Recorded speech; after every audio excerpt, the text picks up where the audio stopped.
जय जितेंद्र प्यारे बच्चों, जय हिंद सादरी मोक्षो।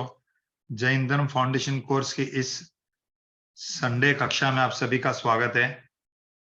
हम इसी प्रकार हर संडे नियमित 4 बजे से लेके 5 बजे तक हमारा विशेष स्वाध्याय जैन सिद्धांत पश्चोत्तर माला और उसके रिलेटेड टॉपिक्स पे चलता है, जिससे हमारा जैन धर्म के सिद्धांत की मजबूती और हमें उसे बेहतर समझ में आए।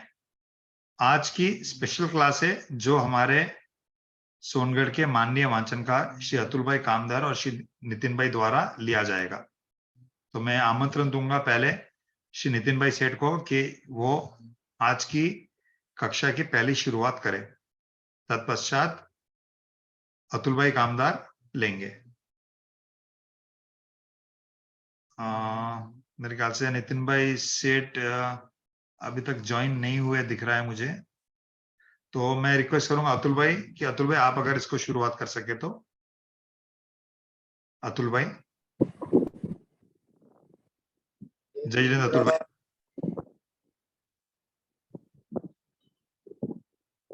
सभी साधर्मी बंधुओं, मेरा जय जिनेन्द्र।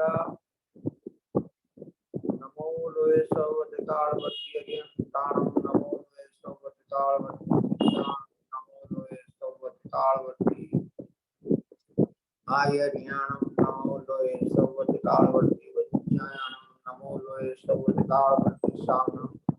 ओंकार बिंदु संयुक्तं नित्यं ध्यायन्ति योगिनं नामदं मोक्षदं चैव ओंकाराय नमो नमः। मंगलम भगवान वीरो मंगलम गौतमो मुनि मंगलम कुंदार्यो जयंतर्वस्तु मंगलम। नमः समय साराय स्वानुभूत्या जकास्ते चित्तभावाय भावाय सर्वभावान्तर्चिते नाउ पत्र रत्नाय अक्षरोलपि तथापि कुंसुद्रो नाम काय मूलनाकति तथापि कहानवाणी नाम काय मूलनाकति तथापि महानवाणी नाम काय मूलनाकति आकाल मास्टर ज्ञान राशि भयो भगवान को नाविक भयो नमो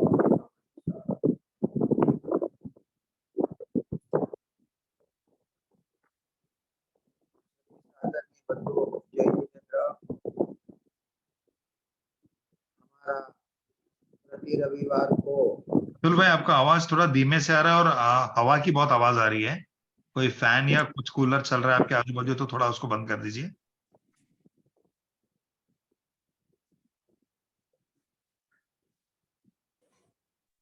जी अभी बराबर है अतुल भाई। प्रति रविवार को बहुत ही सुंदर अद्भुत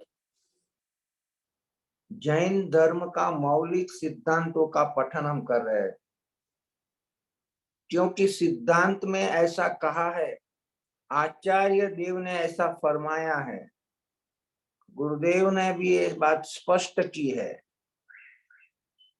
कि जब तक तुझे वस्तु के स्वभाव का, वस्तु का परिज्ञान न हो, तब तक आत्मा की प्राप्ति दुर्लभ हो जाएगी।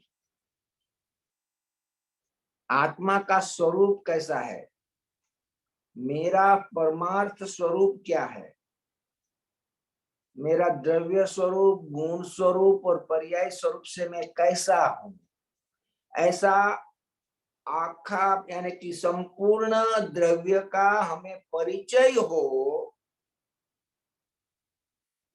उसके स्वरूप का हमें परिचय हो, तो हम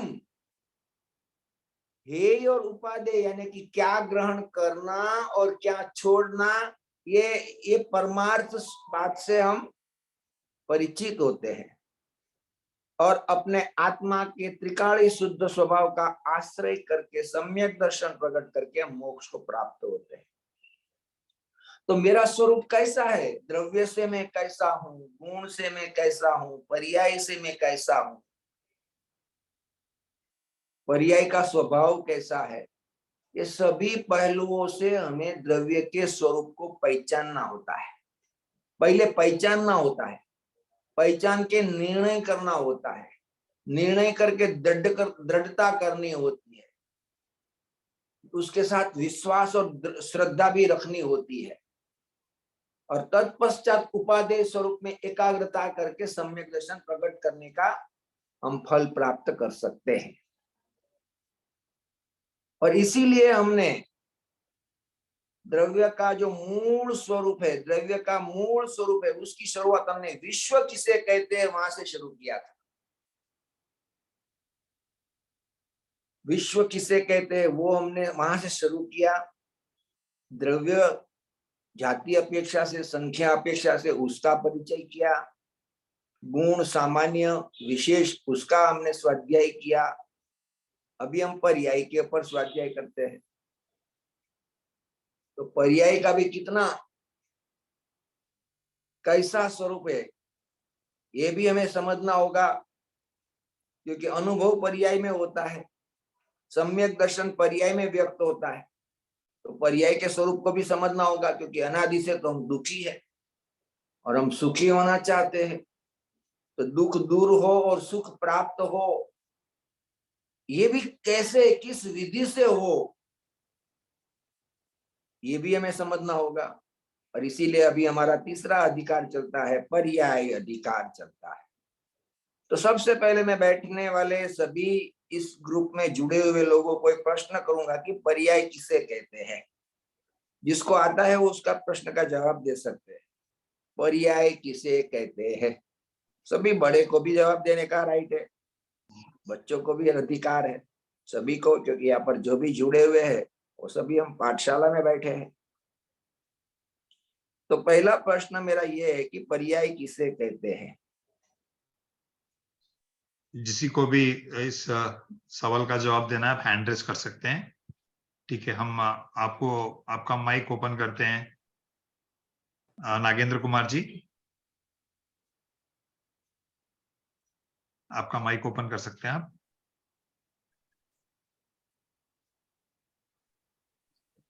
जय जिनेन। जय जिनेंद्र। जय जिनेंद्र। जिनेन पंडित जी, गुणों के विशेष कार्य को या परिणमन को पर्याय कहते हैं। Very good. देखो, ये हमने सबसे पहले सीखा था द्रव्य गुण और पर्याय में। पर्याय की परिभाषा में ये बात बड़ी बराबर दृढ़ की थी, गुणों के विशेष कार्य अथवा तो परिणमन को अथवा तो विशेष अवस्था को पर्याय कहते हैं। इसका अर्थ ये हुआ कि जो आत्मा में अनंत गुण है उसका कोई ना कोई अवश्य कार्य होता है। ये बात सिद्ध हो गई। आत्मा में अनंत गुण है, तो अनंत गुण है तो वो अनंत गुणों का कोई ना कोई कार्य अवश्य होना चाहिए। तो कोई बता सकता है और कोई कि अनंत गुण है और अनंत गुण अपना अपना कार्य करता है, वो आत्मा के क्या, कौन से सामान्य गुण के सामर्थ्य से ऐसा होता है? आत्मा के सामर्थ्य, आत्मा में सामान्य गुण है, उसमें ऐसा कौन सा गुण है जिससे कि सभी गुण, प्रत्येक द्रव्य में रहने वाले अनंत गुण अपना अपना प्रयोजनभूत कार्य करते हैं? ऐसा प्रत्येक द्रव्य में एक ऐसा सामान्य गुण भी है, वो कौन बताएगा? ओके, सुहानी जी, हम आपको अनम्यूट कर रहे हैं, आप इसका जवाब दे सकते हैं। जय जिनेंद्र। जय जिनेंद्र। वस्तुत्व गुण के कारण द्रव्य अपना प्रयोजनभूत कार्य करता है। द्रव्य करता है या द्रव्य के प्रत्येक गुण? द्रव्य के प्रत्येक गुण करते हैं अपना अपना प्रयोजनभूत कार्य। Very good, very good. देखो, प्रत्येक द्रव्य यानी कि जीव से लेके पुद्गल, धर्म, अधर्म, आकाश काल, प्रत्येक द्रव्य गुणों का समूह है। ये भी हमने परिभाषा सीखी थी कि गुणों के समूह को द्रव्य कहते हैं। तो प्रत्येक द्रव्य में क्या भरा है? गुण भरे हैं।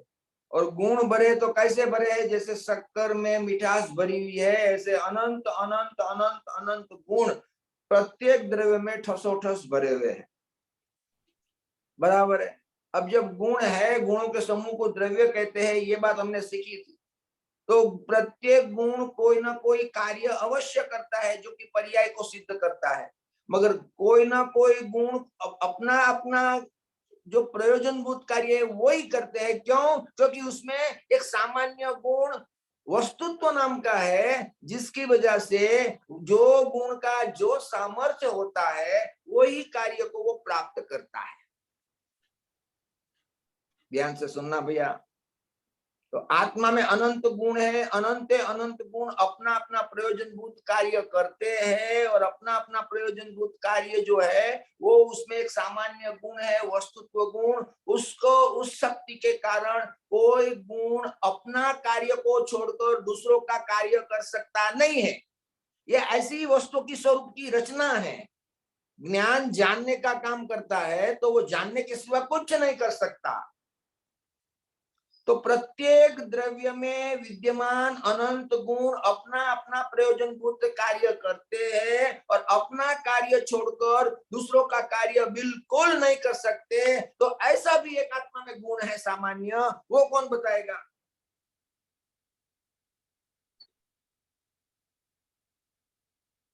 जो अपना कार्य छोड़कर दूसरों का कार्य नहीं कर सकता, दूसरे विषय में नहीं जा सकता, या दूसरा कोई मेरे में नहीं आ सकता, ऐसा भी एक सामान्य गुण है। शोभा जी, आपको अनम्यूट कराएं, आप उसका जवाब दे सकते हैं। जी, अगर लघुत्व गुण। Very good. देखो, आत्मा में सामर्थ्यता कितनी है कि प्रत्येक द्रव्य अपना प्रयोजनभूत कार्य करता है, या गुण प्रत्येक गुण अपना प्रयोजनभूत कार्य करते हैं, क्योंकि वस्तुत्व नाम का गुण है। और वो गुण अपना कार्य करता है तो कहीं परद्रव्य में प्रवेश करके नहीं करता, या परद्रव्य का कार्य मेरे में प्रवेश होकर नहीं करता। क्यों? क्योंकि प्रत्येक द्रव्य में अगुरु लघुत्व नाम का गुण है, और जिसकी वजह से कोई द्रव्य अपना ही द्रव्य क्षेत्र काल भाव की मर्यादा को छोड़कर अन्य द्रव्य में कुछ नहीं कर सकता। और इसीलिए गुरुदेव श्री ने समय साध्य शास्त्र की तीसरी गाथा का आधार देकर बार बार कहा कि एक द्रव्य दूसरे द्रव्य का कुछ नहीं कर सकता। क्यों? क्योंकि प्रत्येक द्रव्य में एक अगुरु लघुत्व नाम का गुण है, और यही वजह है कि एक गुण दूसरे गुण का कुछ नहीं कर सकता, एक द्रव्य दूसरे द्रव्य का कुछ नहीं कर सकता। अरे वर्तमान पर्याय पूर्व पर्याय के व्यय को नहीं कर सकती, वर्तमान पर्याय आगामी पर्याय को भी कुछ कर सकती नहीं। प्रत्येक द्रव्य अपने द्रव्य क्षेत्र काल भाव में रहकर अपना प्रयोजनभूत कार्य करते हैं। ऐसी अद्भुत व्यवस्था प्रत्येक द्रव्य की है। ध्यान से सुनना भैया, बहुत ही गंभीर विषय है। तो देखो, वस्तुत्व गुण से हमने परिचय किया, वस्तुत्व गुण का परिचय किया, अगुरु लघुत्व गुण का परिचय किया,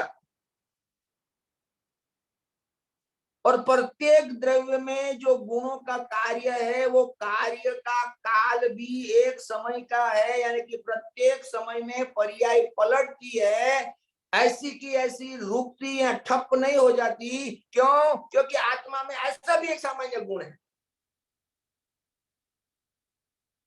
कौन बताएगा?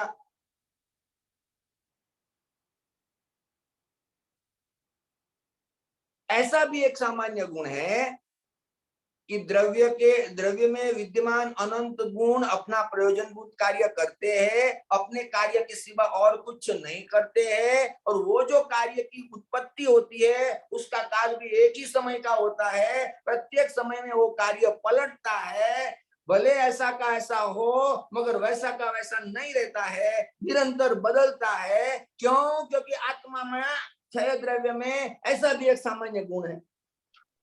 श्री अतुल भाई ने बहुत आसानी से इसका जवाब ऑलमोस्ट दे दिया है। फिर भी मैं माइक ओपन करता हूं आशीष भाई का। आशीष भाई जैन, आपकी आवाज नहीं आ रही आशीष भाई। हाँ, द्रव्यत्व गुण बहुत धीमे आ रही है आवाज, बट आपका जवाब आ चुका है।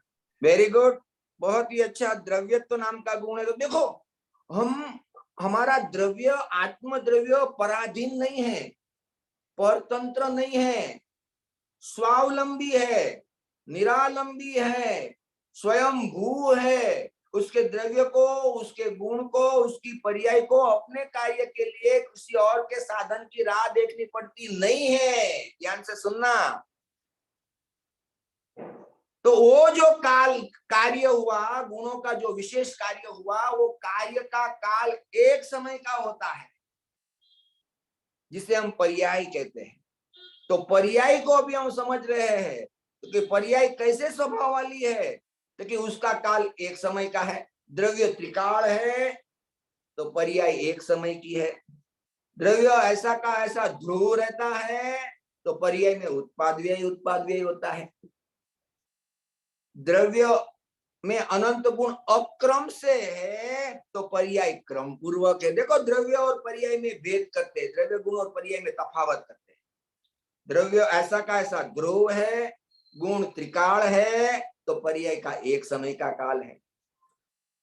द्रव्य एक रूप ध्रुव ध्रुव ध्रुव ध्रुव रहता है और गुण गुण रूप से ही रहता है, जबकि पर्याय में उत्पाद व्यय होता है। द्रव्य में गुण अक्रम असंख्यात प्रदेश में, यानी कि अपने स्व क्षेत्र में व्यापक होते हैं, तो पर्याय क्रम पूर्वक होती है, एक के बाद एक, एक के बाद एक, एक के बाद एक। तो पर्याय क्रम पूर्वक है, पर्याय का एक समय का काल है, पर्याय में उत्पाद और व्यय होता है। ध्यान से सुनना। ऐसी पर्याय की परिभाषा हमने की अभी कि गुणों के विशेष कार्य को अथवा तो परिणमन को पर्याय कहते हैं। पर्याय कहो, अवस्था कहो, हालत कहो, दशा कहो, स्थिति कहो, एकार्थ है। तो ये पर्याय के भी दो भेद है। दो भेद क्यों हुए? क्योंकि वस्तु का स्वरूप ही ऐसा है। अखंड द्रव्य की अपेक्षा से देखा जाए तो द्रव्य को कोई ना कोई आकार होता है, और प्रत्येक गुण की अपेक्षा से देखा जाए तो प्रत्येक गुण का अपना कोई ना कोई विशेष कार्य होता है। दोनों भी चीज एक एट ए टाइम विद्यमान है। अखंड द्रव्य और उसमें विद्यमान अनंत गुण, और उस अनंत गुण की प्रत्येक समयवर्ती कोई ना कोई विशेष दशा। तो प्रत्येक गुणों की कोई ना कोई विशेष अवस्था, उसको उस पर्याय को भी एक नाम दिया है। और द्रव्य जो अखंड है उसकी वर्तमान में दशा, उसको भी एक नाम दिया है। इससे पर्याय के दो भेद होते हैं। वो दो भेद कौन बताएंगे? वो दो भेद के नाम कौन बताएंगे? मैंने दोनों के जी नागेंद्र कुमार जी, आपका हमने अनम्यूट करा है, आप बोल सकते हैं जी। जय जिनेन्द्र पंडित जी। जय जिनेन्द्र। अर्थ पर्याय और व्यंजन पर्याय। Very good. बहुत अच्छा। द्रव्य का देखो, द्रव्य की भी कोई ना कोई अवस्था होती है, उसके पीछे भी एक सामान्य गुण लगा हुआ है, सामान्य गुण का सामर्थ्य लगा हुआ है। कौन बताएगा वो भी कि प्रत्येक द्रव्य को कोई ना कोई व्यंजन पर्याय होती है? ये कौन बताएगा? कौन से ऐसे सामान्य गुण का सामर्थ्य आया उसमें? आज जितने सारे बच्चे कोई जवाब नहीं दे रहे, क्या बात है? बच्चे गैराज रहे क्या? वेकेशन मना रहे सब? बच्चे हैं, बट आज बड़ों की बारी है। सब बड़े मुमुक्षी इसमें आज भाग ले रहे हैं सब। वेलकम, सभी जवाब दे सकते हैं, मगर बच्चे भी देना चाहिए जवाब। चलो हम अनम्यूट करते हैं शिवपुरी सिमंदर जिनालय मंदिर डिवाइस को। जी जय जिनेन्द्र। जय जिनेन्द्र। जय जिनेन्द्र भाई। आपने ये व्यंजन पर्याय के लिए विशेष गुण का बोला ना, तो प्रदेशत्व गुण है। Very good. व्यंजन द्रव्य में द्रव्य की कोई ना कोई विशेष अवस्था होती है, उसको व्यंजन पर्याय कहते हैं। तो वो व्यंजन पर्याय के पीछे जो सामर्थ्य है, जिसका कार्य पर्याय में आया, वो सामर्थ्य, वो शक्ति जो है वो प्रदेशत्व नाम का गुण है। Very good.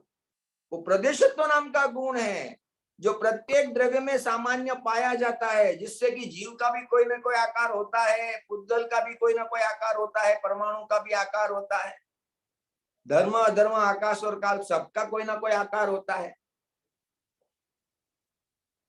तो कोई ना कोई आकार होता है, ये किसको मालूम हुआ? किसके ज्ञान में ये आया? किसने कहा और किस लॉजिक से ये प्रूव हुआ? किस लॉजिक से ये प्रूव हुआ कि प्रत्येक द्रव्य को कोई ना कोई आकार होता है? चलो ज्ञान का तो सबको आधार मिल गया होगा कि केवल ज्ञान का आधार है, कि जिसके ज्ञान में जानने में आया कि प्रत्येक द्रव्य को कोई ना कोई आकार है। मगर लॉजिक से हम प्रूव करना है, अभी हमारी अल्पमति है, अल्प बुद्धि है, हम कम बुद्धि वाले हैं, तो हमारे ज्ञान में ये बात कैसा बैठना चाहिए? केवल ज्ञान तो हमें है नहीं, केवली तो अभी भरत क्षेत्र में है नहीं, तो हमारे लॉजिक, हमारे ज्ञान में कैसा बैठना चाहिए कि प्रत्येक द्रव्य में प्रदेशत्व नाम का गुण है और कोई ना कोई आकार अवश्य होता है। ये हमारे ज्ञान में कैसा प्रतीत हो, अभी हमारे मतिश्रुत ज्ञान में कैसा प्रतीत हो? कौन बोलेगा? नीना बेन शाह घाटकोपर, हम आपको अनम्यूट कर रहे हैं। प्रमेयत्व गुण। वेरी गुड, बहुत अच्छा, प्रमेयत्व गुण, वेरी गुड, बहुत जबरदस्त जवाब दिया। क्योंकि प्रमेयत्व गुण है, मेरे ज्ञान में भी समस्त द्रव्य ज्ञेय होते हैं, तो मुझे प्रतीत होता है मेरे ज्ञान में, केवल ज्ञान में तो लोकालोक, भूत, भविष्य और वर्तमान तीनों पर्याय युगपद केवल ज्ञान की एक समय में पर्याय झलकते हैं, तो कोई ना कोई आकार तो अवश्य ही होगा, तभी तो उसमें ज्ञेय का आकार हुआ। मगर मेरे मति श्रुत में भी मुझे जानने में आया, तो मेरे ज्ञान में भी वो पदार्थ प्रमेय हुआ, तो सामान्य एक शक्ति प्रमेयत्व नाम की है। देखो 1-6 सामान्य गुण कितने अद्भुत तरीके से हमने सिद्ध किए, वस्तुत्व सिद्ध किया, प्रमेयत्व सिद्ध किया, द्रव्यत्व सिद्ध किया, अग्रु लघुत्व सिद्ध किया, प्रदेशत्व सिद्ध किया, बहुत अच्छा। तो देखो प्रत्येक द्रव्य का कोई ना कोई आकार है, उसको व्यंजन पर्याय कहते हैं, और गुणों के विशेष कार्य को अर्थ पर्याय कहते हैं। सामान्यपने से ये दो हमने भेद किए थे, ये भेद वस्तु का स्वभाव ही ऐसा है, क्योंकि गुण की परिभाषा में है कि गुण कोई ना कोई अवश्य कार्य करता है, प्रत्येक गुण अपना कोई ना कोई अवश्य कार्य करता है, क्योंकि गुणों की विशेष अवस्था को अथवा परिणाम को पर्याय कहते हैं, तो वो पर्याय को अर्थ पर्याय कहते हैं। और द्रव्य कोई ना कोई आकार लेके कहीं ना कहीं तो विद्यमान है, चाहे सिद्धालय में हो तो भी कोई ना कोई आकार लेके तो है वो, तो उसको व्यंजन पर्याय कहते हैं। Very good. अभी मुझे ये कोई बता सकता है कि ये दोनों पर्यायों के भी दो भेद है, वो किस अपेक्षा से हुए? वो किस अपेक्षा से, किसकी मुख्यता से दोनों व्यंजन और अर्थ पर्याय के दो भेद हुए? वो दो भेद कौन से हैं और ऐसे क्यों हुए? धर्मेंद्र भाई, आपको अनम्यूट किया है मैंने। ठीक है, उनका हैंड डाउन हुआ है, तो सुहानी जी आपको अनम्यूट कर रहे हैं हम। जय जिनेन्द्र। जय जय धर्मेंद्र भाई, बोलिए। बोलो साहब। हाँ, ये स्वभाव अर्थ पर्याय और विभाव अर्थ पर्याय और आकार में, और स्वभाव व्यंजन पर्याय और विभाव व्यंजन पर्याय। Okay, very good. देखो ये दो भेद हुए, व्यंजन पर्याय के दो भेद, स्वभाव व्यंजन पर्याय, विभाव व्यंजन पर्याय, और अर्थ पर्याय के भी दो भेद, स्वभाव अर्थ पर्याय, विभाव अर्थ पर्याय। अभी मेरा एक छोटा सा प्रश्न है कि ये दो भेद हुए क्यों? क्या ये 6 और 6 द्रव्य में लगते हैं ये दो भेद? बस इतना ही प्रश्न है मेरा। धर्मेंद्र भाई, आप ही जवाब दीजिए इसका, क्योंकि आपका जवाब आपने दिया था इसके पहले जी। एक बार आवाज हो रही थी जरा इधर, आप एक बार बोलेंगे दोबारा से जरा श्रीमान? आपने कहा कि व्यंजन पर्याय के दो भेद है, स्वभाव व्यंजन, विभाव व्यंजन, और अर्थ पर्याय के भी दो भेद है, स्वभाव अर्थ और विभाव।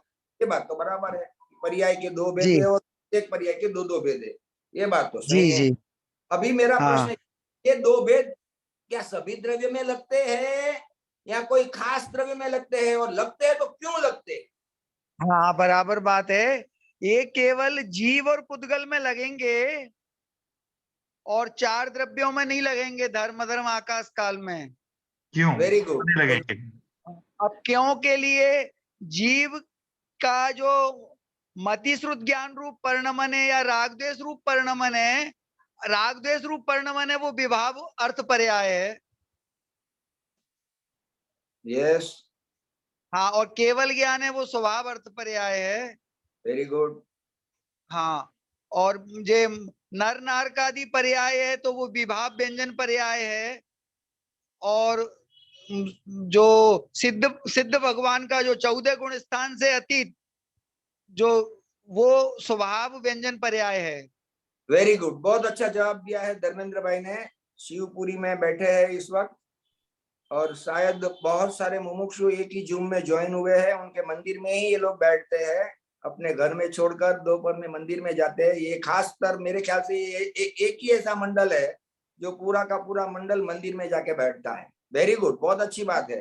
घर नहीं श्रीमान जी, मंदिर में नहीं बैठे हैं, ये अच्छा। मेरे नाम से ज्वाइन, मंदिर के नाम से ज्वाइन है, सब अलग अलग बैठे हैं। वरना आप कभी कभी प्रवचन मंडप हॉल में भी जाके बैठते हो ना, इसीलिए। हाँ बैठते हैं, मैं ये नहीं कह रहा हूँ, लेकिन इस समय नहीं बैठे हैं, बस इतना ओके। मेरा जी ओके, जी जी। तो देखो बहुत ही अच्छा जवाब आया।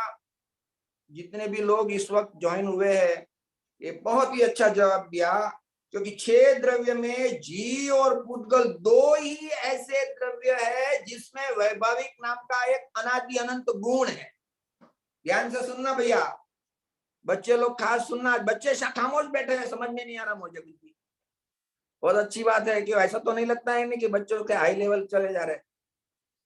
तो देखो, जी और पुद्गल 2 ही ऐसे द्रव्य है जिसमें वैभाविक नाम का एक विशेष गुण है, और उस वैभाविक नाम के विशेष गुणों से पर्याय में विशेष रूप से पर्ण बनने की योग्यता होती है। और इसीलिए पुद्गल में उस वैभाविक शक्ति के सामर्थ्य से एक परमाणु स्कंद रूप से परिणमता है, और जीव में अनादि से पर्याय के विशेष परिणमन से कोई संसारी है और कोई मुक्त है। तो ये 2 ही द्रव्य में ये संभावना होने से वो 2 द्रव्य में ही ये चारों 4 भेद लगते हैं, स्वभाव व्यंजन स्वभाव अर्थ, विभाव व्यंजन विभाव अर्थ। बाकी के 4 द्रव्य धर्म अधर्म आकाश काल में नहीं लगते, क्योंकि वो अनादि अनंत त्रिकाल शुद्ध है। तो उसमें वैभाविक नाम का गुण भी नहीं है और पर्याय में विशेष परिणमन भी नहीं है। जैसा अनादि अनंत द्रव्य पारिणामिक भाव से है, गुण पारिणामिक भाव से है, और उसकी पर्याय भी पारिणामिक भाव से है। सिर्फ जीव और पुद्गल ऐसे है जो पुद्गल में परमाणु स्कंद परमाणु स्कंद परमाणु स्कंद ऐसी दशा होती है, और जीव में संसारी मुक्त ऐसी दशाएं होती है। और इसीलिए पर्याय जो कि व्यंजन पर्याय और अर्थ पर्याय सामान्य है, वो सामान्य विशेष में एक ऐड हो गया भेद, तो व्यंजन पर्याय के 2 भेद हो जाते हैं, संसारी और पुद्गल को, संसारी जीव को और पुद्गल को, कि उसकी व्यंजन पर्याय जब स्कंद रूप होती है तो विभाव व्यंजन होती है, एक परमाणु होता है तो स्वभाव व्यंजन होता है। जीव जब संसार में घूमता है तो विभाव व्यंजन पर्याय होती है, जब मुक्त होकर मोक्ष में जाता है तो स्वभाव व्यंजन पर्याय होती है। वही जीव जब संसार में अज्ञानी होकर घूमता है तो विभाव अर्थ पर्याय होती है। वही पुद्गल जब स्कंद रूप से होता है तब उसकी विभाव अर्थ पर्याय होती है। वही जीव जब आंशिक शुद्धता प्रकट करता है तो स्वभाव अर्थ पर्याय होती है। वही पुद्गल परमाणु रूप से परिणमता है तो उनके गुणों की पर्याय स्वभाव अर्थ होती है। तो ये विशिष्टता जीव और पुद्गल में होती है, इसीलिए क्योंकि उसमें एक ऐसा त्रिकाल गुण है जिसको वैभाविक शक्ति कहते हैं। Very good. अभी मुझे कोई बता सकता है कि विभाव अर्थ पर्याय की परिभाषा कौन बोल सकता है? विभाव अर्थ पर्याय की परिभाषा। बहुत चला क्लास, स्वभाव व्यंजन विभाव व्यंजन पर तो 4-5 हफ्ते से क्लास चल रहा है। विभाव अर्थ पर्याय किसे कहते हैं? सुहानी जी आपको अनम्यूट कराएं, आप जवाब दे सकते हैं। परद्रव्य के निमित्त से, संयोग से या संबंध से जो परिणमन होता है उसे विभाव अर्थ पर्याय कहते हैं। किसका? गुण का या द्रव्य का?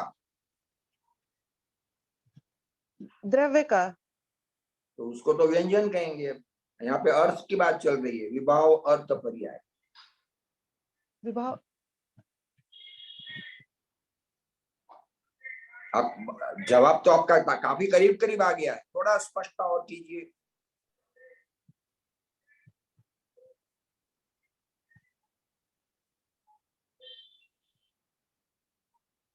जैसे जीव का राग द्वेष रूप परिणमन।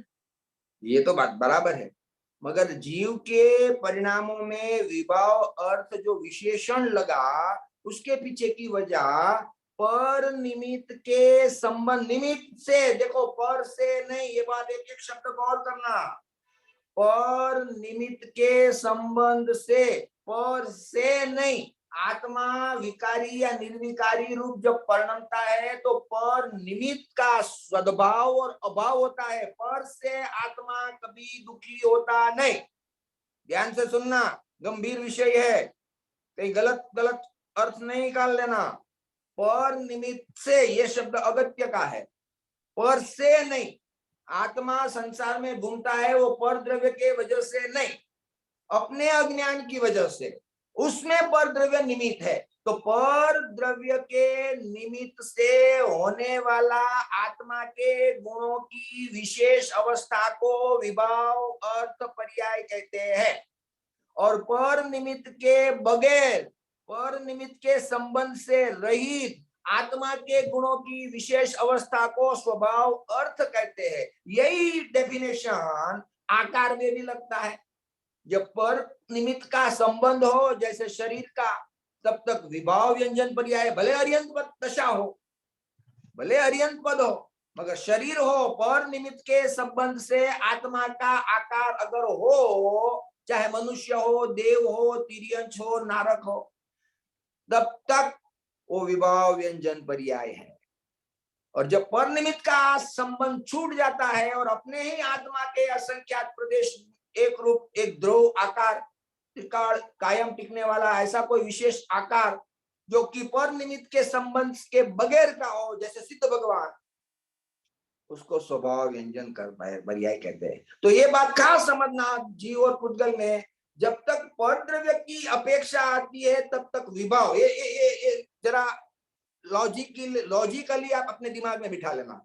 जब तक द्रव्य के गुण में और द्रव्य के आकार में, दो बात, द्रव्य के गुण में और द्रव्य के आकार में पर निमित्त का उल्लेख होता हो, पर का उल्लेख होता हो, पर की अपेक्षा आती हो, तब तक दोनों पर्यायों में विभाव शब्द लगेगा। और जब आत्मा के ही स्वभाव से उत्पन्न होने वाला स्वभाव भूत परिणाम हो, चाहे गुणों का हो या द्रव्य का हो, उसको स्वभाव कहेंगे। जैसे सिद्ध भगवान वो स्वभावभूत आकार है, केवल ज्ञान वो स्वभावभूत कार्य है, जबकि मति ज्ञान, श्रुति ज्ञान, अपूर्ण ज्ञान या तो राग द्वेष, ये आत्मा का स्वभावभूत कार्य नहीं है, पर निमित्त के संयोग से होने वाला, निमित्त नैमित्तिक संबंध से होने वाला, पर की अपेक्षा वाला ये भाव है, सापेक्ष परिणाम है, और इसीलिए इसको विभाव अर्थ कहते हैं। तो जीव के विकारी भाव जो है और जीव की चार गति रूप जो अवस्थाएं है, वो दोनों विभाव है। एक विभाव व्यंजन है, विभाव अर्थ है। और स्वभावभूत परिणाम हो, चाहे गुणों का परिणाम हो, तो स्वभाव अर्थ पर्याय है। और अगर आकार का कोई विशेष परिणामन हो जो कि पर निमित्त के संबंध के बगैर का हो, तो स्वभाव व्यंजन पर्याय। ध्यान से सुनना भैया, ऐसा ही पुद्गल में, पुद्गल का एक परमाणु हो तो स्वभाव व्यंजन, स्वभाव अर्थ। और वही पुद्गल जब स्कंद होता है तो आकार का भी विभाव व्यंजन है और गुणों के पर्याय को भी विभाव अर्थ कहते हैं। आ गया समझ में? जब तक पर निमित्त का संबंध हो तब तक विभाव, और पर निमित्त के संबंध से रहित अपना ही स्वभावभूत भाव हो तो व्यंजन। इतनी बात हृदयस्थ कर लेना। आया समझ में? नहीं आया समझ में? तो विभाव अर्थ हो गया, स्वभाव अर्थ हो गया, विभाव व्यंजन और स्वभाव व्यंजन, इतनी स्पष्टता हमने की। अभी कोई ये बता सकता है कि भगवान की दिव्य ध्वनि क्या है? वो कौन सी पर्याय है? भगवान की दिव्य ध्वनि, ओम ध्वनि, वो क्या चीज है? कौन सी पर्याय है?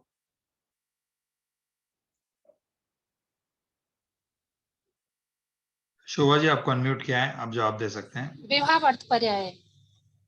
फिर से बोलो। विभाव अर्थ पर्याय है। विभाव अर्थ पर्याय है। और कोई खास? गलत है जवाब। सर चलो हम शुभावर्ती है। दूसरे मुमुक्षु को जो चांस देते हैं। सुहानी जी आप बताइए।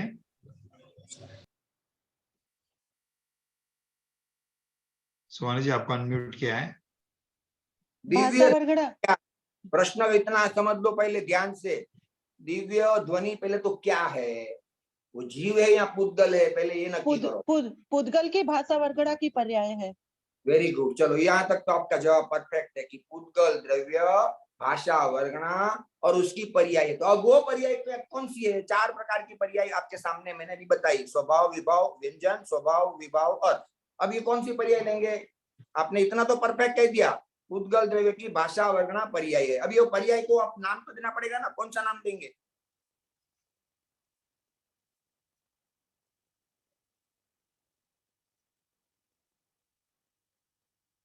वैभाविक पर्याय है। विभाव पर्याय, मगर कौन सी पर्याय? अर्थ, व्यंजन, कौन सा लेना? आपने आधा जवाब दिया विभाव, अभी आप ये बताइए कि स्वभाव। विभाव अर्थ पर्याय है। ये गलत है। उसके पहले भी कोई मैम साहब ने जवाब दिया था, वो भी गलत था। ये थोड़ी बहुत स्पष्ट। जी जी जी, स्वभाव अर्थ पर्याय है। ये भी गलत जवाब है। अभी और कोई दूसरा ट्राई करो। ठीक है, हम धर्मेंद्र भाई को अवसर देते हैं। 30 जने हैं इस वक्त ज्वाइन हुए, मगर 1-2 जवाब ही देते हैं। 30 जने हैं इस वक्त जूम में जुड़े हुए। विभाव व्यंजन पर्याय है। अब वो भी बता दीजिए, आपने ये कैसा निकाला? अंदाजित निकाला, अपने मन से निकाला, या कोई आधार देकर निकाला? कोई लॉजिक ठोस आधार है। देखो, एक तो वो है जीव की पर्याय नहीं है, पुद्गल की पर्याय है। यस, बिल्कुल बराबर। और पुद्गल अकेला परमाणु हो तो उसमें भाषा नहीं निकलेगी। Very good. स्कंद रूप होकर के भाषा निकलेगी। तो स्कंद रूप हुआ है इसलिए विभाव है। और वो उसकी एक मिनट ये वो मैं क्या बोल गया? विभाव व्यंजन पर्याय ना होते हुए विभाव अर्थ पर्याय है। आप क्योंकि हाँ, बोलते आकार से यहाँ संबंध नहीं है।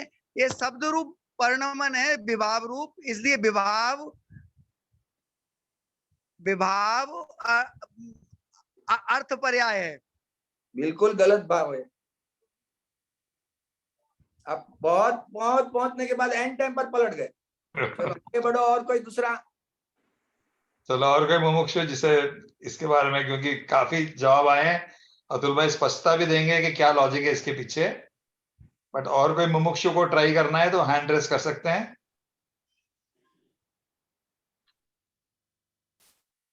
तो सुहानी जी ने फिर से हैंड रेस करा है, शायद उनको रिवाइज करना है आंसर।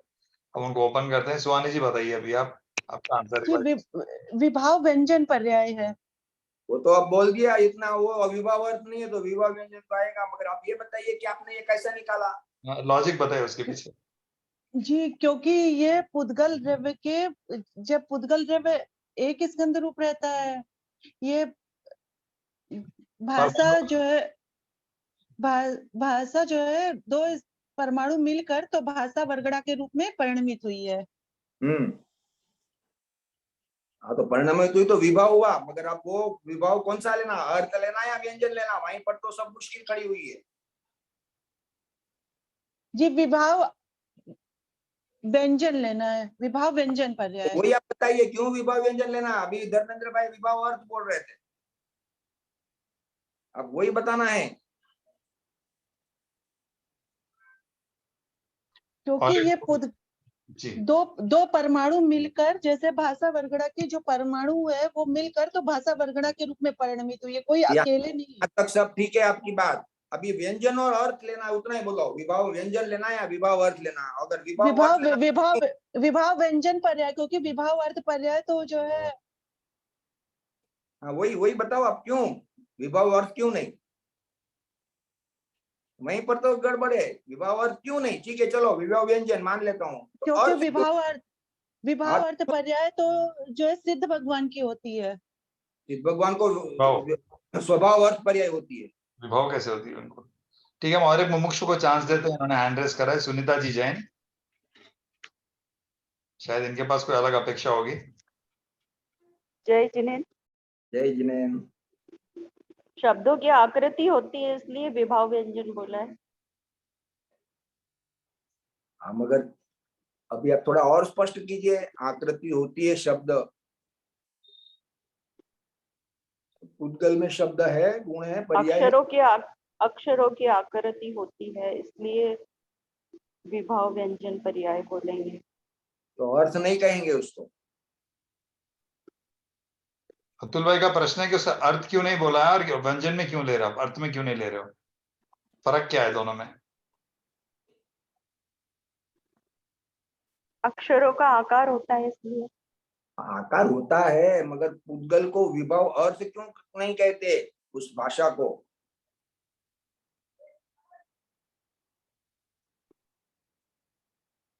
चलो, बहुत सब लोग 99% तक पहुंच गए थे, आखिरी 1% में सब अटक जा रहे।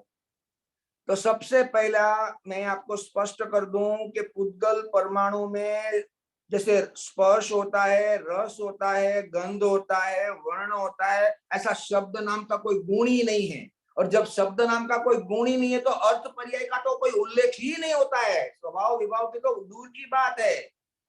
अर्थ पर्याय में न स्वभाव आएगा न विभाव आएगा, क्योंकि गुण हो तो उसकी पर्याय हो ना। आत्मा में जैसे अनंत गुण है, पुद्गल में अनंत गुण है, मगर पुद्गल में शब्द नाम का कोई गुण ही नहीं है। स्पर्श नाम का गुण है, रस नाम का गुण है, गंध नाम का गुण है, वर्ण नाम का गुण है, ऐसे अनंत गुण है, मगर शब्द नाम का कोई गुण ही नहीं है। इसलिए नेचुरली अर्थ पर्याय का तो कोई विभाव और स्वभाव का कोई मतलब ही नहीं है। तो अब क्या हुआ? क्योंकि जब स्कंद हुआ तो भाषा वर्गना हुई, तो वो भाषा वर्गना अक्षरात्मक भी होती है, अनक्षरात्मक भी होती है, मगर कोई ना कोई आकार अवश्य होता है। तो विभाव व्यंजन पर्याय होती है, नियम से विभाव व्यंजन पर्याय। फिर वो विभाव व्यंजन पर्याय ओम ध्वनि के रूप में भी होती है, मंदिर के घंट नाद होते हैं, ऐसे अनाकार रूप भी होती है, ओमकार के अनाकार रूप भी होती है, और हमारे कर्ण पटल तक पहुंचकर आकार रूप भी से भी परिणमती है। तो ये सब विभाव व्यंजन पर्याय।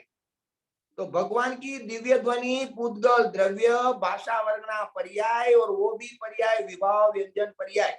एक परमाणु कभी भी शब्द रूप नाम का गुण नहीं है।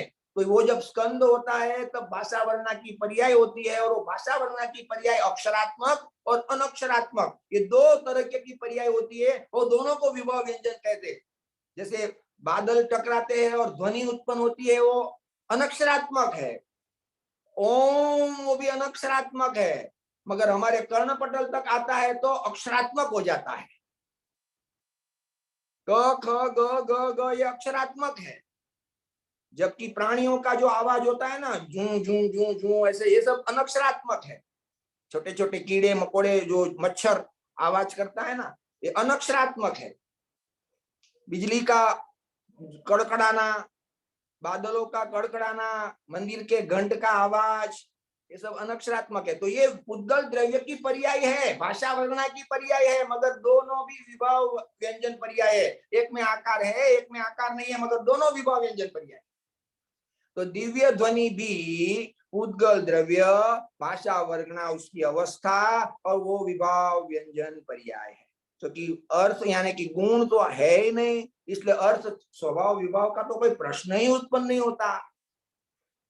तो इस तरह से भगवान की दिव्य ध्वनि वो विभाव व्यंजन पर्याय है। और इस तरह से अब हमारा समय हो गया है। किसी का कोई प्रश्न है तो कर सकते हैं। 4:45 तो हो गए हैं, अभी 1 मिनट में ट्रिक ग्रो राउंड चलेगा।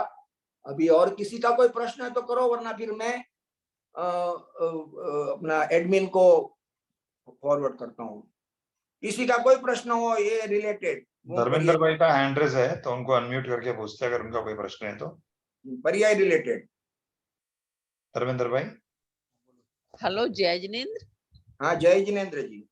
क्या बोलते हैं, शास्त्र में आता है कि जीव ने अशुभ भाव की अपेक्षा शुभ भाव अनंत बार किया, जैसे कि स्वर्ग में अनंत बार गया है नरक की अपेक्षा। लेकिन तो इसका क्या मतलब है? वैसे तो निगोद में तो मतलब कसाय में ही पड़ा हुआ है 24 घंटे और अनंत काल के लिए। फिर अशुभ की अपेक्षा शुभ किया है ज्यादा, तो ये मतलब मनुष्य की अपेक्षा स्वर्ग में ज्यादा गया है, नरक की अपेक्षा स्वर्ग में ज्यादा गया है, उस अपेक्षा से कहा है क्या? देखो, कषाय मंद करना ये एक प्रकार की शुभ प्रवृत्ति है, संक्लिष्ट हाँ हाँ को मंद करना। हम उसको शुभ लेने दो, अगर शुभ न भी हो तो भी हाँ। कषाय को मंद करना, यानी हाँ। कि क्रोधमान माया लोभ के परिणामों को सहन करना, ये भी कषाय मंद होने का एक प्रकार है। चाहे वो शुभ न हो, जैसे दैत्य होता है, उसको कितना ही मारो, उसको मालूम नहीं क्या अशुभ क्या उसको मालूम नहीं, मगर वो बेचारा चुपचाप सहन करता है, तो उससे उसको क्रोधमान माया लोभ का परिणाम है वो थोड़ा मंद होता है, और उस मंद के फल में उसको कोई स्वर्ग आदि मिल जाता है। मनुष्य में तो पद्धति सर होता है, मनुष्य तो शुभ भाव करता है, भक्ति पूजा वगैरह करता है, मगर जो जिसको विवेक बुद्धि नहीं है, ऐसे तिर्यंश भी होते हैं, ऐसे नारकी भी होते हैं, जिसको शुभ और पता ही नहीं है। अरे एक इंद्री का जो निगोद होता है उसको भी कहाँ मालूम है कि शुभ क्या अशुभ क्या, मगर फल चेतना में वो ऐसा मंद कषाय कर लेता है कि वहां से निकल के तस्पर्य को भी प्राप्त कर लेता है।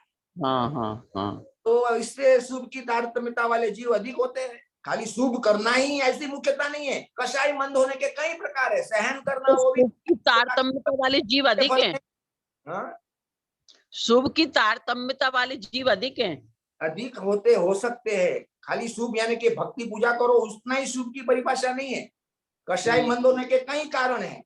चुपचाप जैसे नौकर होता है, वो बेचारा चुपचाप सेठ की धमकियां सहन करता है और काम करता है मन परो के, तो उसको भी उत्कृष्ट कहीं पुण्य बन जाए तो स्वर्ग में चला जाए, तो ये होता है। हाँ नहीं, वैसे तो जीव अशुभ भाव ही ज्यादा कर रहा है क्योंकि निरोध में पड़ा हुआ है। ये अशुभ भाव करता है, शुभ भाव भी करता है, मगर यहाँ पर बात ये है कि गति का परिवर्तन के पीछे की वजह क्या है। गति के परिवर्तन के पीछे की वजह है कषाय। तो कषाय तीव्र हो, कषाय मंद हो, चाहे वो के द्वारा हो या कभी मंद ऐसे दूसरे प्रकार से भी मंद होता है कषाय, जैसे एक इंद्रिय को होता है। हाँ चलो हो गया। हाँ, एक क्वेश्चन और पूछना था कि एक जो 5 स्थावर हैं और निगोद है, तो निगोद में तो अनंत जीव का है, स्थावर असंख्य है क्या? क्रॉस होने के बाद असंख्यात का आंकड़ा आ जाता है। नहीं, स्थावर जो पृथ्वी जल अग्नि वायु वनस्पति वो भी असंख्यात ही है क्या? निगोद के जीव अनंत है। हाँ जी, एकेंद्रीय जीव की संख्या ही अनंत है, उसमें आप कैटेगरी में कौन कितना लेना है उससे क्या मतलब है, एकेंद्रीय जीव ही अनंत है, बात खत्म। अच्छा, ठीक, जय जिनेन्द्र, जय। चलो अभी जय जिनेन्द्र, समय हो चुका है, मैं रिक्वेस्ट करूंगा वीआईपी टीम मेंटीमीटर राउंड स्टार्ट करें। जय जिनेन्द्र प्यारे मुमुक्षुओं को, मेंटीमीटर की लिंक आपके चैट बॉक्स पे है।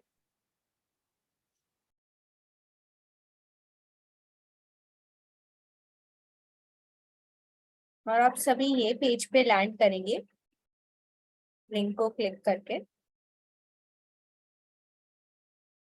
नियम, हर प्रश्न में 30 सेकेंड्स का टाइमर रहेगा। सबसे पहले सबसे अधिक अंक प्राप्त होंगे, और अभी आप सब अपना नाम, एज, मंडल और सिटी लिख सकते हैं वो बॉक्स में।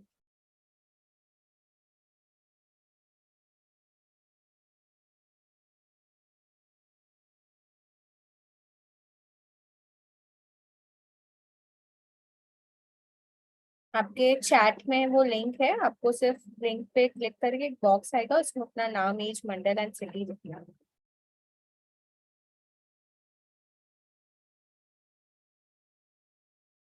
अभी हम शुरू करेंगे मेंटीमीटर राउंड,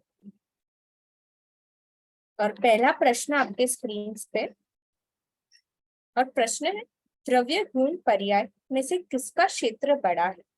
ऑप्शन ए द्रव्य का, ऑप्शन बी गुण का, ऑप्शन सी पर्याय का, या ऑप्शन डी तीनों का क्षेत्र समान है। प्रश्न है द्रव्य गुण पर्याय में से किसका क्षेत्र बड़ा है? ऑप्शन ए द्रव्य, ऑप्शन बी गुण, ऑप्शन सी पर्याय, या ऑप्शन डी तीनों का क्षेत्र समान है।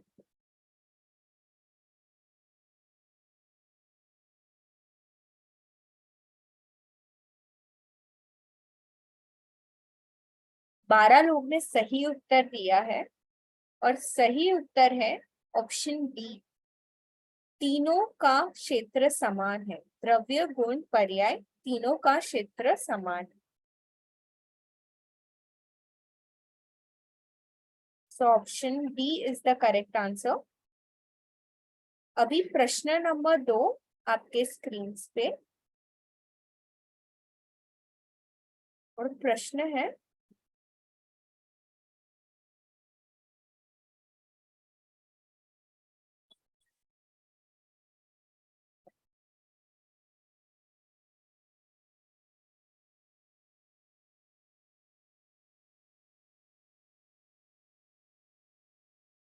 हाँ, प्रश्न है सिद्धशिला में स्थिर रहना वे क्रियावती शक्ति की कौन सी क्रिया है? ऑप्शन ए स्वभाव स्थिति क्रिया, ऑप्शन बी स्वभाव गति क्रिया, ऑप्शन सी विभाव स्थिति क्रिया या ऑप्शन डी विभाव गति क्रिया। प्रश्न है सिद्धशिला में स्थिर रहना वे क्रियावती शक्ति की कौन सी क्रिया है?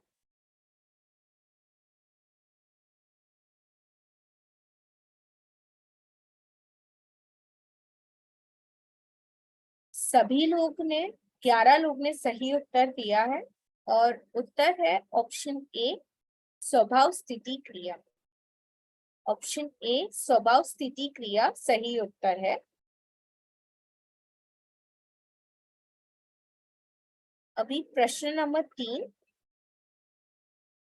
और प्रश्न है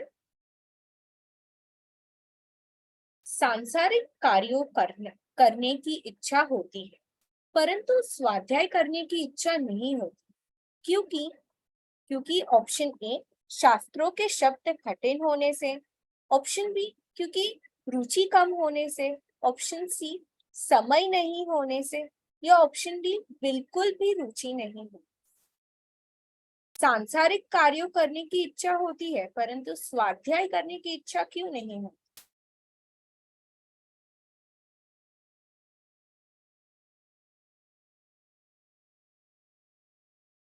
आठ लोगों ने सही उत्तर दिया है और सही उत्तर है ऑप्शन बी रुचि कम होने से। ऑप्शन बी रुचि कम होने से। अभी प्रश्न नंबर 4 और प्रश्न आपके स्क्रीन पे। प्रश्न है स्वचतुष्टय कौन से द्रव्य में होता है? ऑप्शन ए पुत्कल, ऑप्शन बी जीव, ऑप्शन सी जीव और पुत्कल या ऑप्शन डी सभी द्रव्यों। प्रश्न है स्वचतुष्टय कौन से द्रव्यों में होता है?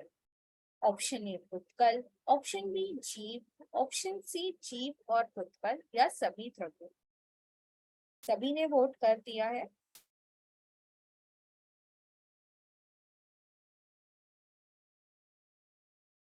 और करेक्ट ऑप्शन है ऑप्शन डी और 9 लोगों ने सही उत्तर दिया है ऑप्शन डी सभी द्रव्यों में स्वचतुष्टय होता है। Option D.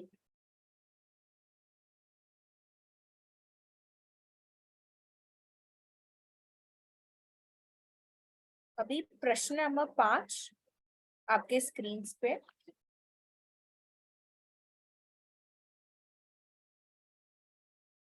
और प्रश्न है समित शिखर जी में से कौन से तीर्थंकर भगवान की टूक में से सबसे ज्यादा मुनिराज मोक्ष गए? ऑप्शन ए औरनाथ भगवान, ऑप्शन बी नमीनाथ भगवान, ऑप्शन सी विमलनाथ भगवान, ऑप्शन डी अजितनाथ भगवान। प्रश्न है समित शिखर जी में से कौन से तीर्थंकर भगवान की टूक से सबसे ज्यादा मुनिराज मोक्ष गए?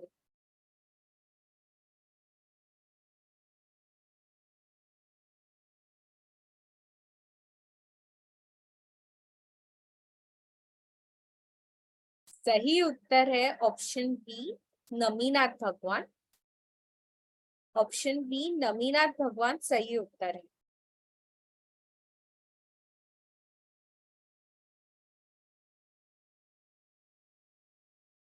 और अभी विनर्स आज के ये जो मेंटीमीटर के क्वेश्चंस है ये सभी श्री नितिन भाई सेठ द्वारा बनाए गए थे।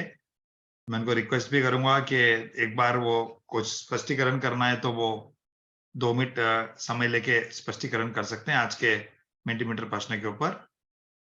श्री नितिन भाई सेठ।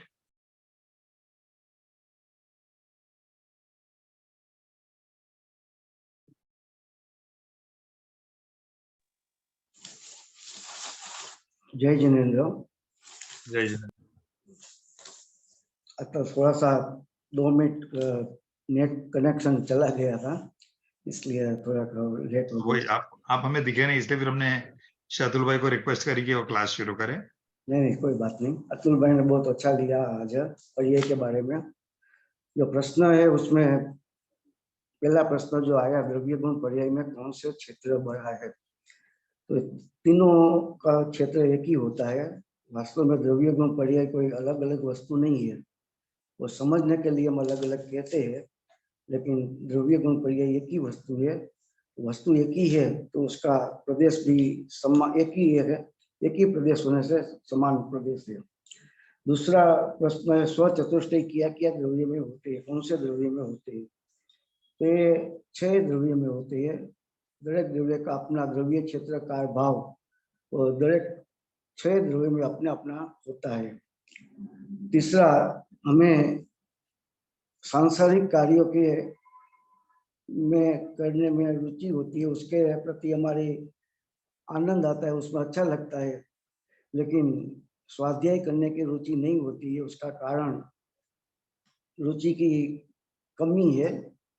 चौथा ऑप्शन था रुचि नहीं है, सर्वथा रुचि नहीं है, ये चौथा ऑप्शन था। लेकिन रुचि है तो खरा, संपूर्ण रुचि नहीं, ऐसा नहीं हो सकता है, लेकिन रुचि की कमी होती है। इसी के कारण सांसारिक कार्य करने की इच्छा होती है, लेकिन हमें स्वाध्याय आदि धार्मिक क्रिया आत्महित की प्रवृत्ति करने की इच्छा नहीं होती है। और जो सिद्ध शिला में स्थिर रहना, वो कौन से क्रियावती शक्ति की पर्याय है, उसकी क्रिया है तो स्वभाव स्थिति क्रिया है, क्योंकि क्रियावती शक्ति का 2 कार्य होता है, वो एक गमन करना और गमन पूर्वक की स्थिति, ये दोनों क्रियावती शक्ति का कार्य है। और जीव और पुद्गल, ये 2 द्रव्यों में एक क्रियावती शक्ति होती है। तो उसमें जो सिद्ध भगवान है, उसको गमन पूर्वक की जो स्थिति हुई तो वो सादी अनंत काल वहीं रहते हैं, तो उसकी निरपेक्ष उसकी जो स्थिति है, तो इसलिए उसका सिद्ध भगवान की जो स्थिति है वो स्वभाव स्थिति क्रिया कहने में आती है। क्रियावती शक्ति की उसका 2 ही कार्य होता है, वो गमन भी होता है और क्रिया भी होती है। तो ये जीव और पुद्गल 2 द्रव्यों में क्रियावती शक्ति है। तो जो संसारी जीव है, उसकी जो गमन पूर्वक की स्थिति होती है वो विभव स्थिति होती है, और सिद्ध भगवान है उसका शुद्ध परिणमन हुआ है, तो उसकी जो गमन क्रिया पूर्वक की जो स्थिति सिद्ध शिला में जो विराजमान होता है, तो वो उसकी स्वभाव स्थिति क्रिया है। और लास्ट प्रश्न था तो समय शिक्षकता का। वास्तव में आज का विषय समय शिक्षकता मैंने लेना था, इसलिए समय शिक्षक का प्रश्न मैंने लिया था, पर उसमें तो भी बहुत लोगों ने बहुत सही जवाब दिया है। जो नमीनाथ भगवान है, और नमीनाथ भगवान की कृपा से सबसे ज्यादा ये जीव व मुनिराज मोक्ष से गए हैं। सबसे कम मुनिराज मोक्ष से विमलनाथ भगवान की कृपा से गए हैं, और सबसे ज्यादा जो मुनिराज है वो 900 कोड़ी मुनिराज और 21वां नमीनाथ तीर्थंकर भगवान की कृपा से मोक्ष से गए हैं। तो समय शिखर का विषय नेक्स्ट बाद में हम लेंगे, समय हो गया है। जय जिनेन्द्र। जय जिनेन्द्र। थैंक यू नितिन भाई, अपने बहुत अच्छे प्रश्न आज मल्टीमीटर के लिए। और मैं रिक्वेस्ट करूंगा कि रिजल्ट्स को स्क्रीन पे लाया जाए। Results of multimeter please.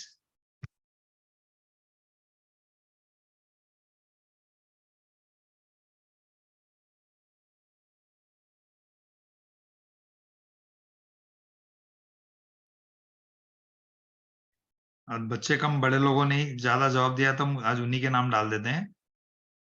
तो आज के जो भी विनर्स हैं, हम, क्योंकि बच्चे काफी कम दिख रहे हैं आज, तो उन्होंने भाग नहीं लिया, तो हम जो विनर्स है as per leader board score, हम उनके नाम आज डाल देंगे।